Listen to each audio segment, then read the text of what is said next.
Good morning, you guys. It's 5:45 in the morning. Let's have some coffee. I have a little time before I'm going to Pilates, so I thought I would just make a quick video about people idolizing Donald Trump like he's some kind of savior, anti-war person. And as you know, I'm not a fan of Kamala, word salad Kamala, who stands for nothing. But I'm also not a fan of Trump. I think I would be more on the side of Dave Smith, a libertarian. I think that Trump is a false charmer and he lies. A lot of people think that he's the big savior. He's going to end the wars and care about people. Okay, have you heard any of his policies? It reminds me a little bit of Obama when everyone is like, oh my God, Obama, hope and change. And the whole time Obama was running, I said, he's a fraud. He's not talking about what he's going to change and how he's going to change it. All he said was hope and change. He was this charismatic orator, who's lost his luster, by the way. Hope and change. Just a lot of word, and people flock to him just like they flock to religion or a cult or any kind of charismatic leader, like the Pied Piper. Remember the Pied Piper? He played his pipe and all the rats followed him to their death. Okay. I'm going to play a clip from Aaron Mate and Katie Halper from the YouTube channel called Useful Idiots. And Aaron, were they going to just mention that in 2016, Trump ran as an anti-war candidate, just like he's doing now. But what did he do? He did a lot of things. He assassinated the Iranian general Soleimani in October 2020, which was a provocation with Iran for no reason. He tore up the Iran nuclear deal in 2018. That was a huge mistake. He makes unhinged comments to provoke other countries. Remember when he called the North Korean dictator Little Rocket Man? That scared me a lot. He shredded the Intermediate Range Nuclear Forces Treaty with Russia. He withdrew from the Open Skies Treaty. He launched a drone war in Kenya. He wants to build a hotel in Jerusalem, and he moved the embassy to Jerusalem, or the capital of Israel, to Jerusalem. He also has taken $100 million from Miriam Adelson, who is wants all this, for Israel. And he has no plan on ending any of these wars. He says he's going to end the war with Russia like that. How is he going to do it? Russia isn't going to be like, yeah, peace, just because Trump said so. How is he going to end the war with Russia and Ukraine? How? Because if he gives in to Russia's demands, he will be humiliated. And if he doesn't, the war will continue. He has no plan. He's going to probably put in the same war hawks that he put in before. And he doesn't talk about how he's going to change any of this. The truth of it is that the U.S. has a multi-century, or at least 100-year history of waging hegemony. How is he going to undo our hegemony? Tell me. Okay, we have really gone way back on our diplomacy. We used to have diplomats. That's not cool anymore. Now we just have to do wars. But I have more to say.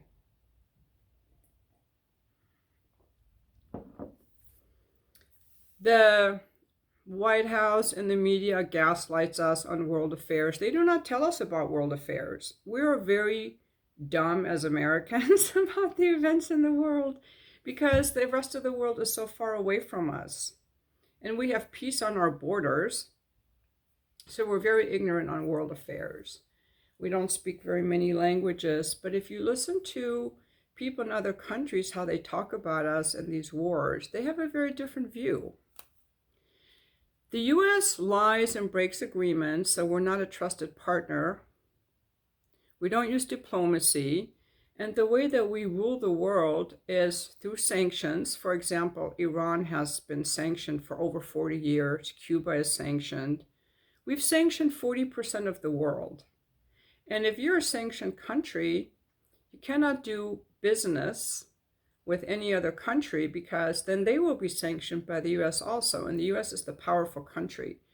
Unfortunately, we're losing our power because we have squandered our goodwill.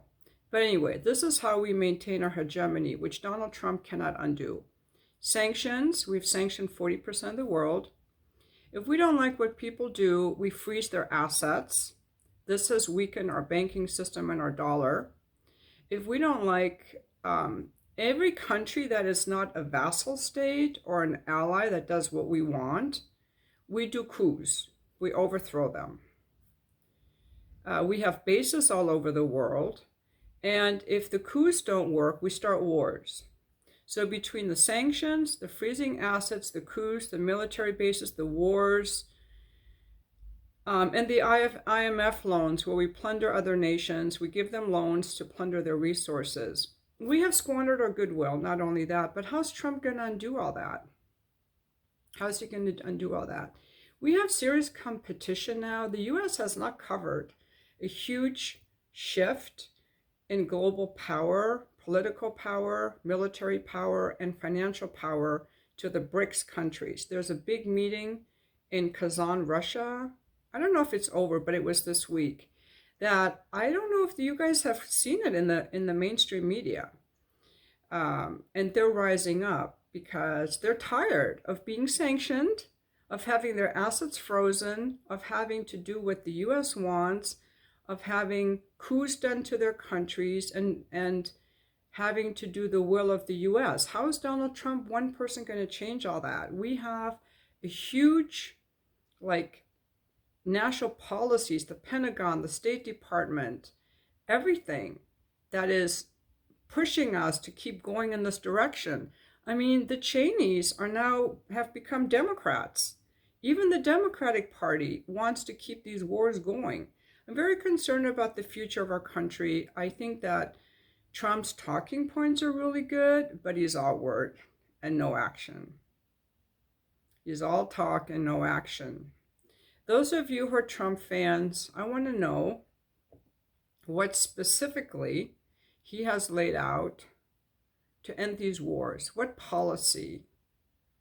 How exactly is he going to end the thing going on in Ukraine? We can stop the funding. Can he stop the funding? Congress can still send money. And if he stops the funding, how is he going to get NATO? Because that's Europe also. And we're allies with these countries in Europe, like they're our vassal states.